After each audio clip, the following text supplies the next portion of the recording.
Hey guys, welcome back to my channel and welcome to a new video. Today's video is something that I haven't done before, but I really enjoyed making it. It is 5 nights of dinner that I made this past week. I sit down every weekend and I plan out 5 dinner meals for the week ahead, and I do my grocery shopping. I like having a plan going into the week, knowing what I'm going to be eating, and I try to be more mindful when it comes to what I choose to eat. So this is what a typical week looks like for me, and I really enjoyed making this video. I'll probably do more in the future, so I hope you guys enjoy. And with that being said, we're on to night number 1. Side note, I'm going to put all of the ingredients and how much of everything I used in the description below, so if you need to refer to a certain ingredient or a certain amount, just click the drop down box and you'll see everything you need to.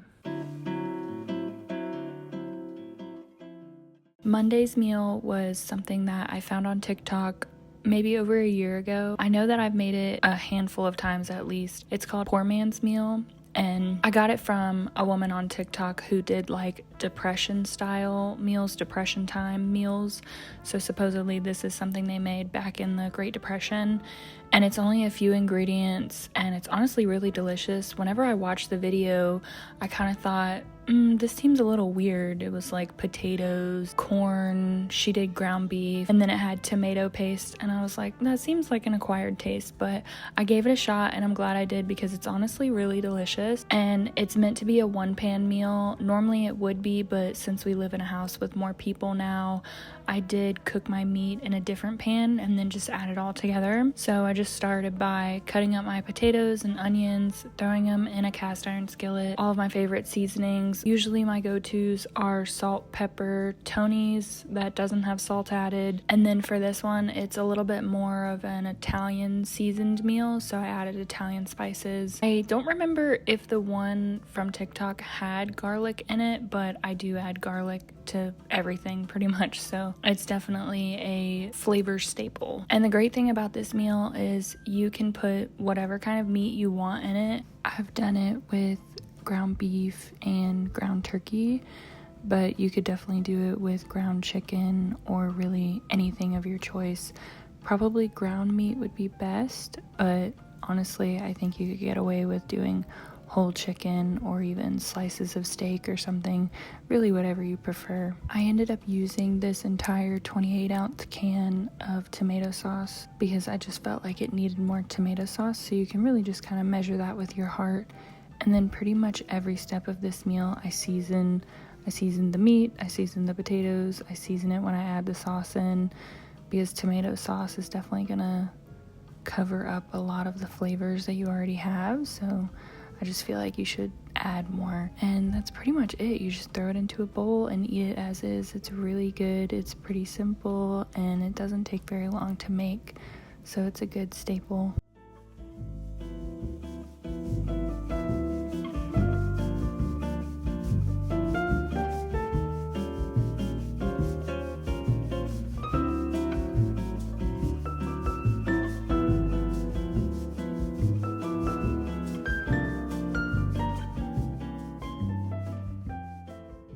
Dinner tonight is super chill because it's a crockpot recipe, so I'm throwing it in at 11:30 in the morning, and it's salsa chicken. You literally just need 3 ingredients for it. You need chicken, taco seasoning, and salsa. And after I get this going, I'll make street corn dip just to serve as a side.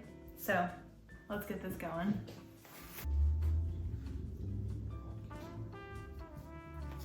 I'm doing 3 chicken breasts. All right, and then I'm gonna do 1 package of taco seasoning. You can use just whatever your favorite taco seasoning mix is. I've used plenty, but the Taco Bell one is really good.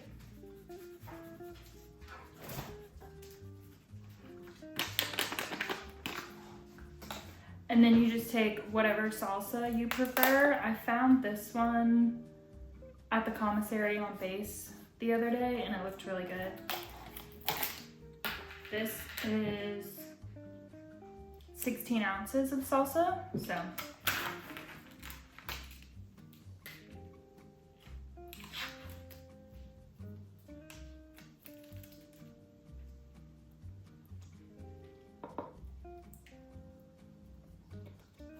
I'm just gonna kind of spread it around just to coat the chicken, because you do need it. You want it to be a little liquidy so it steams up and cooks the chicken. And I'm just gonna put this on low for 6 hours. And that I'll serve, like whenever it's done, we'll shred it up and just serve it on tortillas with some shredded cheese, guacamole, whatever you prefer. This is everything you'll need for the street corn dip. Now the recipe that I follow, I've had it for a while on Pinterest. It calls for corn like in the husk and you grill them, which I'm sure is delicious, but I don't really have the energy for all that. And I've always just done it with canned corn and I saute it in my cast iron and it comes out delicious. So I'll just continue to do that. So you need corn, mayo, lime juice, salt, chili powder, paprika, garlic, cilantro, feta cheese or cojita cheese.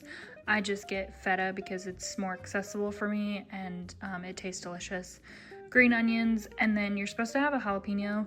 I don't know if this is a really large jalapeno or like a small poblano or something else. It was not labeled, but it'll work. So I'm gonna start by chopping up my pepper and then putting that and my corn in a skillet and just kind of sauteing them a little bit, and then I'll add the garlic. And then you basically just throw everything into a bowl, let it cool off, and then you can keep it in the fridge. You can make it right before, or you can put it in the fridge and let it marinate for a little bit. It's totally up to you. I'm just doing this now because it's easier.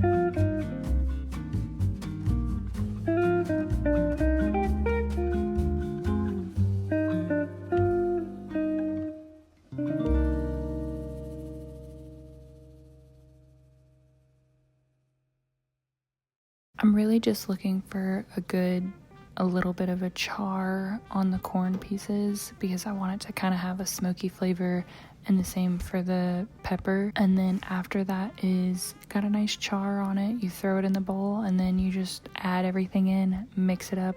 I let it cool on the counter for about an hour because it was pretty hot, and then I just covered it up and put it in the fridge. We ended up using it as sort of a topping, so whenever we built the tacos, we did the tortilla with the chicken, a little bit of guacamole and cheese, and then some of this street corn dip on top, and it was phenomenal. I'll definitely do this combo again. For Wednesday's meal, I was looking for a Mongolian beef recipe, and I found this one on Pinterest, and I had to improvise a little bit because I didn't have any soy sauce in the house. I don't actually use soy sauce. I use liquid aminos as a substitute, and that's something I normally always have on hand, but I was out of it and I didn't replace it, so I had to kind of improvise my sauce, just whatever I could find. I was Googling, what are some good substitutions, and I ended up using Worcestershire, which I was surprised to see a lot, that was supposedly a good substitute.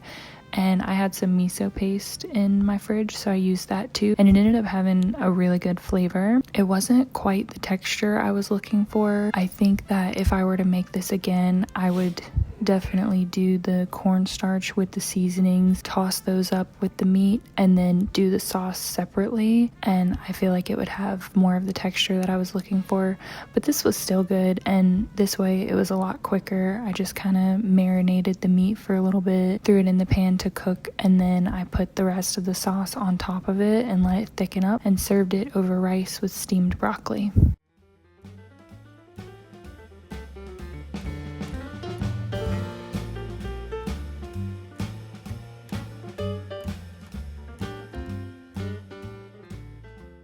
Alright, just taking a brief pause here. Thursday's dinner is something that I actually pulled from the freezer on this specific week because I had made it previously and I made like double the amount that I needed to, so I froze the rest in batches in like single servings. But I still wanted to show you how I make it, and I did make a TikTok on it a while back. I never posted it as a short, but I probably should. But I'm gonna put that TikTok in here so the next video will look a little bit strange because it's upright, but this is the white bean chicken chili. I have another crockpot recipe for y'all. I'm making white bean chicken chili, which I don't know if that's necessarily a popular crockpot meal. I think it's normally just made on the stove, but I make it in the crockpot just because it makes my life easier. So I'm gonna dice up a yellow onion and just saute it for a little bit to get it soft.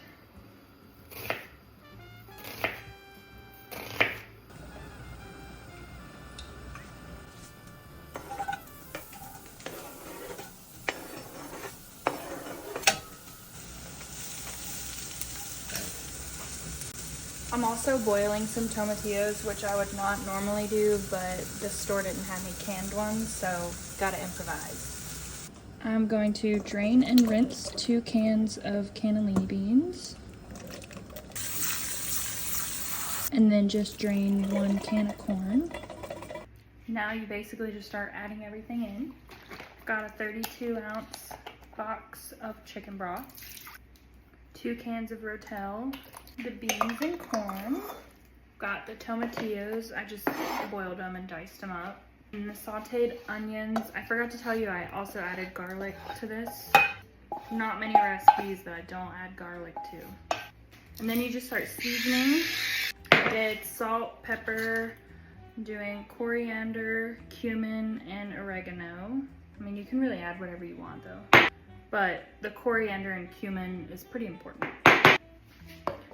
Give that a good stir. And last but not least is 2 giant chicken breasts. We're not gonna talk about what kind of hormones these probably have in them because they're huge. And then you just pop your lid on. You can cook it on low all day, or like me, I don't have that much time until dinner, so I'm gonna cook it on high for 2 hours and then low the rest of the time. These say no added hormones or steroids, but who is feeding these chickens? I have a big hand. That's a big old breast.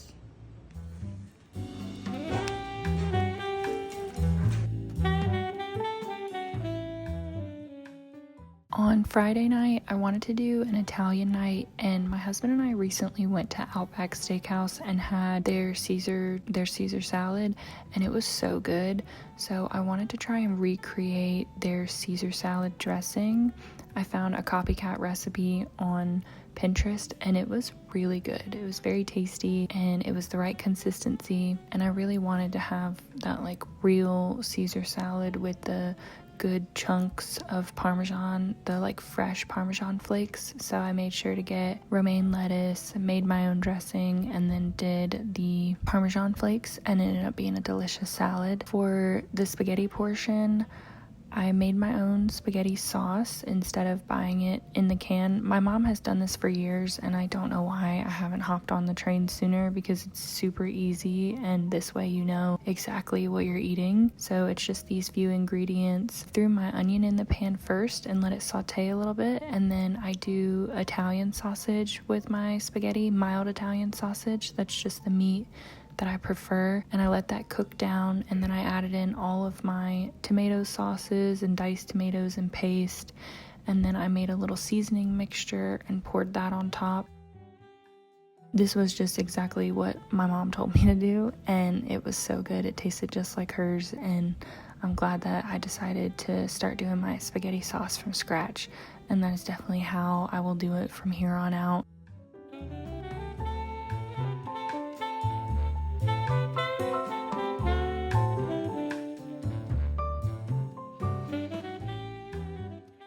For the noodles, I found these noodles on base at the commissary, and they were from Italy. They were a little bit more pricey than, you know, any other noodle that you would get off the shelf, but they were great ingredients, and I just think that's so important whenever it comes to spaghetti noodles, because, or any type of pasta, because they can really bloat you if you're not careful. So these were definitely a win.